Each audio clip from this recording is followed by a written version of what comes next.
أَمَّن يُجِيبُ الْمُضْطَرَّ إِذَا دَعَاهُ وَيَكْشِفُ السُّوءَ وَيَجْعَلُكُمْ خُلَفَاءَ الْأَرْضِ أَإِلَٰهٌ مَّعَ اللَّهِ قَلِيلًا مَّا تَذَكَّرُونَ۔ میرے محترم بھائیوں، آج کے دور میں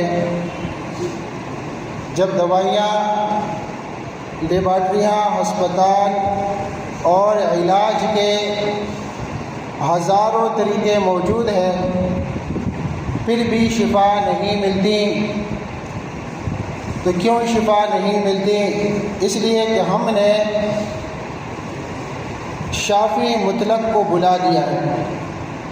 وہ ذات جو مرض بھی دیتی ہیں اور شفا بھی عطا فرماتی ہے، جیسا کہ اللہ سبحانہ و تعالیٰ سورۃ النمل کی آیت نمبر 62 میں ارشاد فرما رہا ہے، أَمَّن يُجِيبُ الْمُضْطَرَّ إِذَا دَعَاهُ وَيَكْشِفُ السُّوءَ۔ بھلا کون ہے جو سنتا ہے ایک مجبور و لاچار کو؟ کون ہے جو سنتا ہے مجبور و لاچار کو جب وہ اس کو پکارتا ہے اور اس کی تکلیف کو دور کرتا ہے؟ کون ہے وہ ذات جو مجبور اور لاچار کی تکلیفیں دور کرتا ہے؟ وہ کون ہے؟ وہ اللہ ہی اللہ ہے، سبحان اللہ۔ أَمَّن يُجِيبُ الْمُضْطَرَّ إِذَا دَعَاهُ وَيَكْشِفُ السُّوءَ۔ اور اللہ سبحانہ و تعالیٰ نے فرمایا وَيَجْعَلُكُمْ خُلَفَاءَ الْأَرْضِ، اور جو تمہیں جانشین بناتا ہے زمین میں۔ وہ کون ہے؟ وہ اللہ ہی اللہ ہے جو تمہیں جانشین بناتا ہے زمین میں، کہ تمہاری ایک نسل کے بعد دوسری نسل اس کی جانشین بنتی ہے، اور یہ سلسلہ غیر منقطع طریقے سے اللہ سبحانہ و تعالیٰ قائم رکھے ہوئے ہے۔ یہ نظام قائم فرمانے والا اللہ سبحانہ و تعالیٰ ہی ہے۔ تو کیا فرمایا؟ فرمایا أَإِلَٰهٌ مَّعَ اللَّهِ قَلِيلًا مَّا تَذَكَّرُونَ۔ کیا کوئی اور معبود بھی ہے اللہ کے ساتھ؟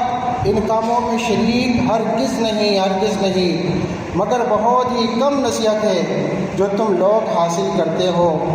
اے لوگو، اگر صحیح معنوں میں تم نصیحت حاصل کرتے تو کبھی شرک نہ کرتے، لیکن تم اللہ کی کتاب کو، قرآن مجید کو سمجھنے کی کوشش نہیں کرتے ہو، اس لیے کہتے ہو کہ یہ بیماری فلاں پیر کے مزار پر حاضری دینے سے ٹھیک ہوتی ہے، اور یہ بیماری فلاں مزار پر، حالانکہ شفا دینے والی ذات تو صرف ایک اللہ سبحانہ و تعالیٰ ہی کی ہے، مگر تم اس توحید کو سمجھتے نہیں ہو، شرک کا ارتکاب کرتے ہو، اس لیے کہ تم بہت ہی کم نصیحت حاصل کرتے ہو۔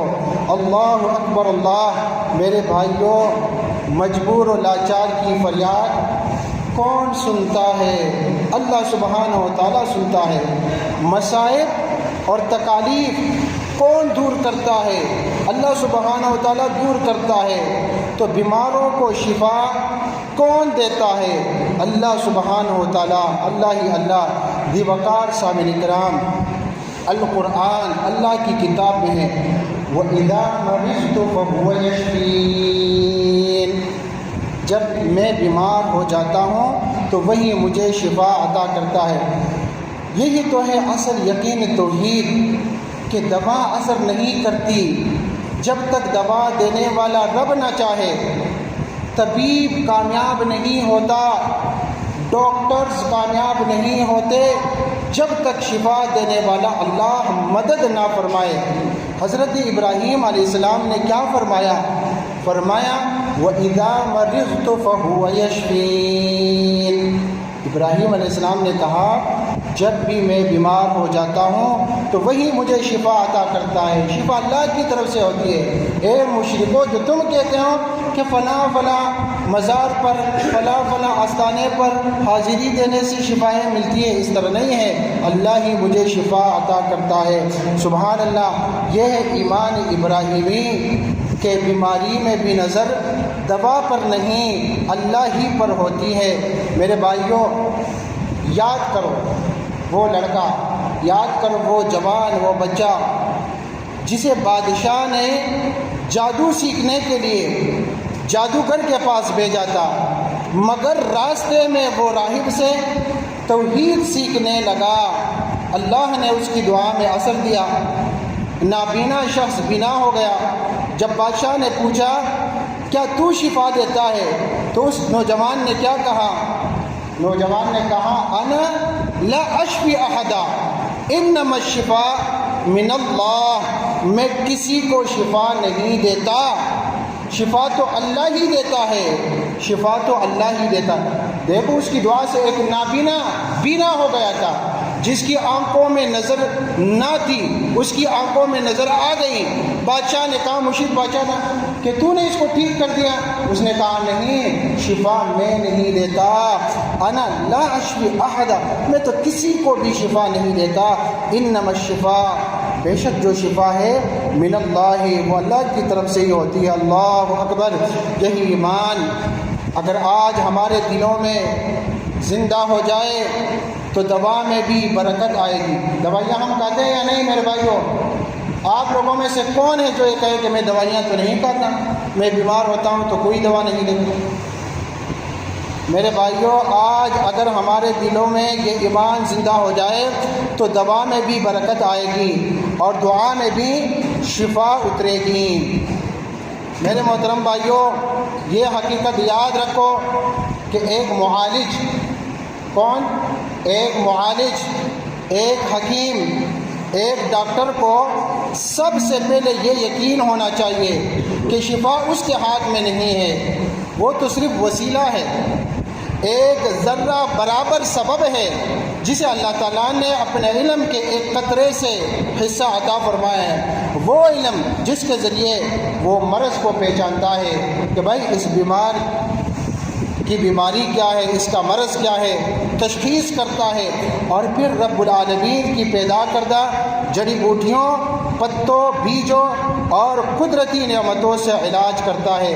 لیکن میرے عزیزوں، ان جڑی بوٹیوں میں اثر پیدا کرنے والا، ان دواؤں میں شفا نازل کرنے والا صرف اور صرف اللہ ہی ہے، جو شافی مطلق ہے، جو طبیبی حقیقی ہے۔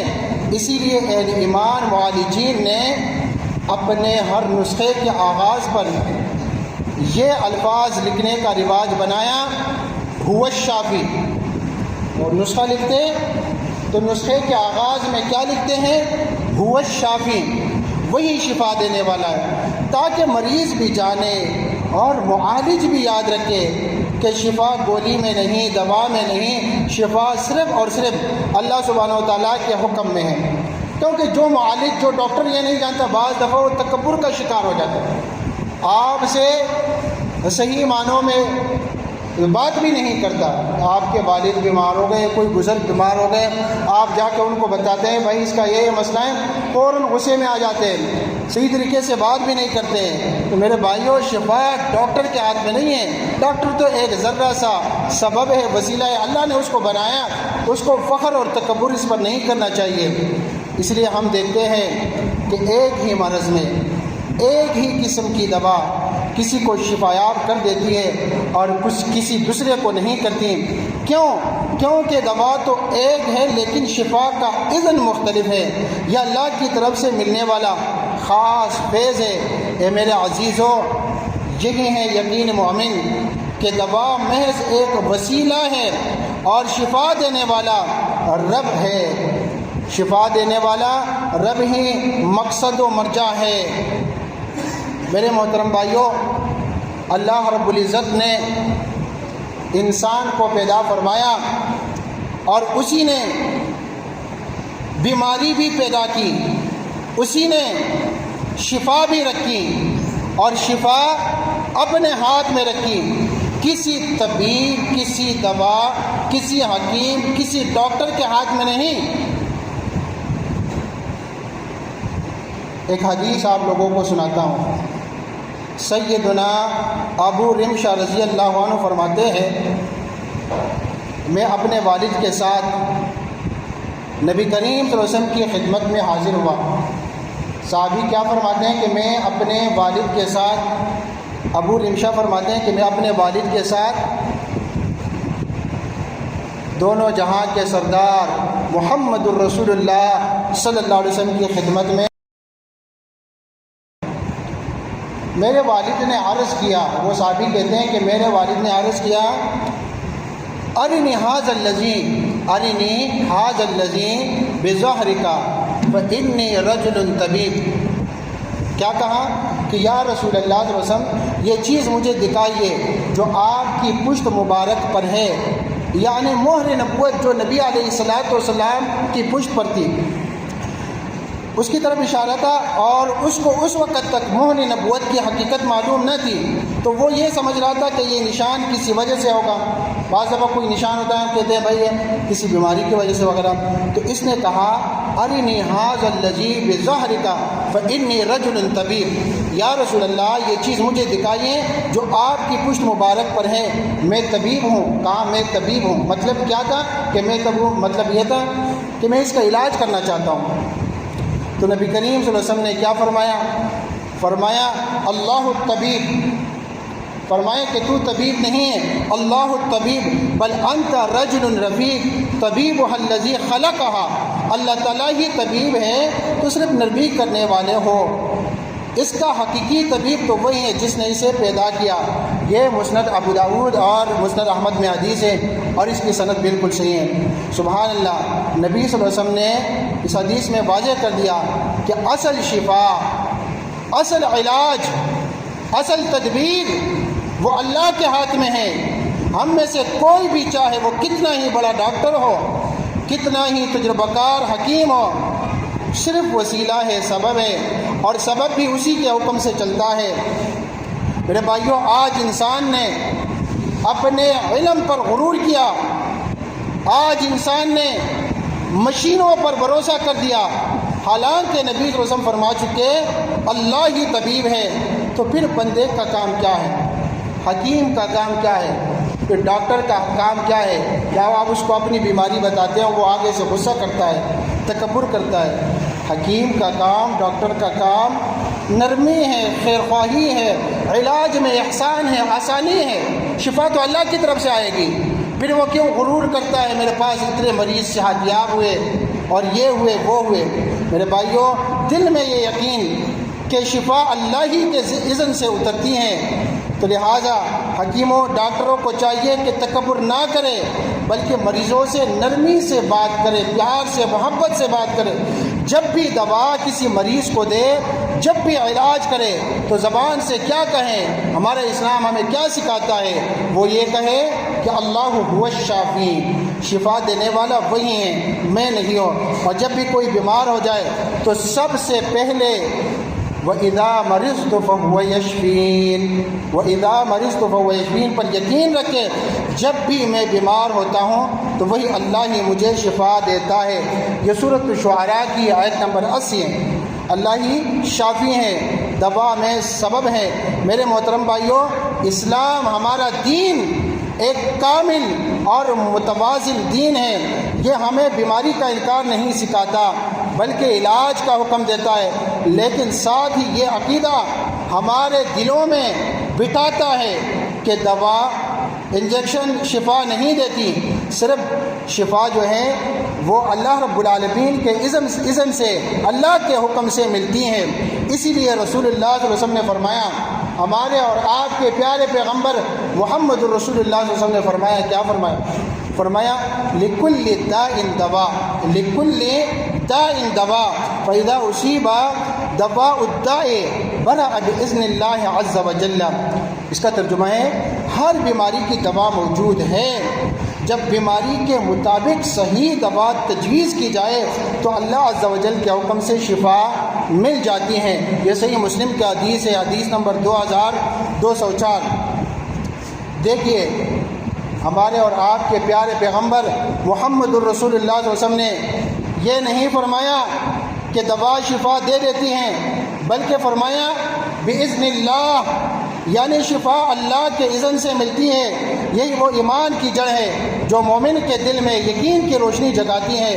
میرے بھائیوں، دوا کھانا سنت ہے، علاج کروانا بھی سنت ہے، لیکن اعتماد بھروسہ دوا پر نہیں، دعا پر ہونا چاہیے۔ کبھی کبھی دوا وہی ہوتی ہے، طبیب بھی وہی ہوتا ہے، ڈاکٹر بھی وہی ہوتا ہے، نسخہ بھی وہی، مگر کسی کو شفا ملتی ہے اور کسی کو شفا نہیں ملتی۔ کیوں؟ کیونکہ اس میں الہی شامل نہیں ہوتا۔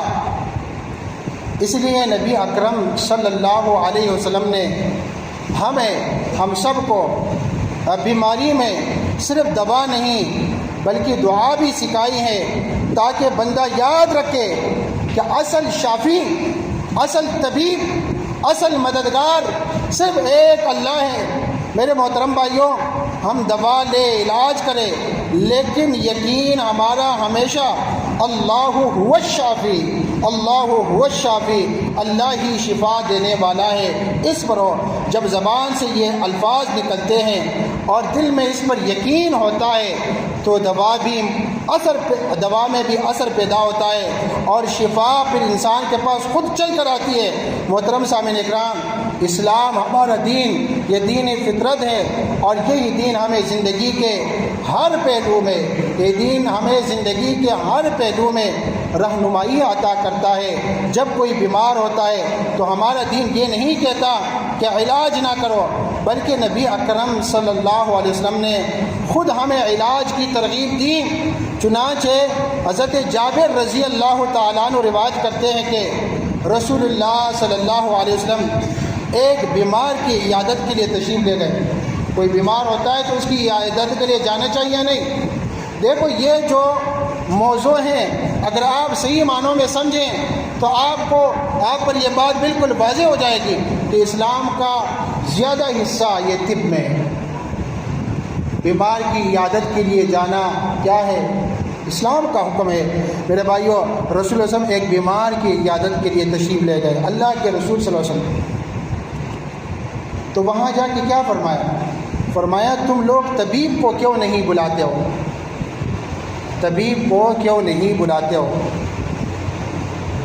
تو موجود صحابہ نے کیا کہا؟ یا رسول اللہ صلی اللہ علیہ وسلم، کیا آپ بھی ہمیں طبیب بلانے کا حکم دیتے ہیں؟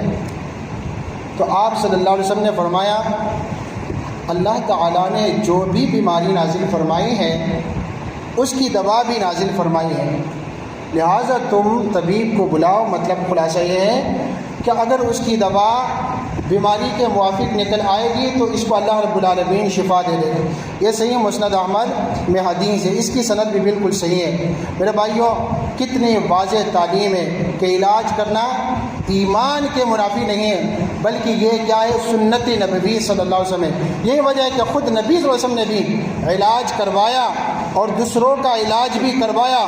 بس میرے بھائیوں، جو لوگ یہ سمجھتے ہیں کہ علاج کرانا کیا ہے؟ کمزور ایمان کی علامت ہے، وہ در حقیقت سنت سے غافل ہیں، بلکہ علاج کرنا تو اللہ کے پیدا کردہ اسباب پر اعتماد ہے، اور ان اسباب کے پیچھے یقین صرف اللہ سبحانہ و تعالیٰ پر ہونا چاہیے۔ لہٰذا ہم سب آج یہ عہد کریں کہ بیماری میں مایوسی نہیں بلکہ شکر، دعا اور حلال علاج اختیار کریں گے، اور ہر دوا کو استعمال کرنے سے پہلے یہ یقین دل میں بٹھائیں گے کہ اللہ ہی شافی ہیں، هو الشافی، اللہ ہی شافی ہیں۔ محترم سامعین اکرام، انسان کے لیے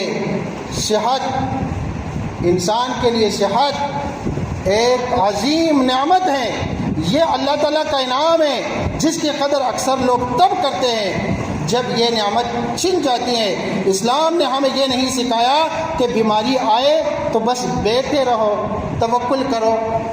آپ علاج کریں گے، توکل آپ کا اللہ پر ہی ہوگا۔ نبی کریم صلی اللہ علیہ وسلم نے علاج کروانے کی ترغیب دی، ہدایت دی اور خود عمل کر کے دکھایا۔ حضرت اسامہ بن شریک رضی اللہ عنہ روایت کرتے ہیں کہ میں نبی صلی اللہ علیہ وسلم کی خدمت میں حاضر ہوا۔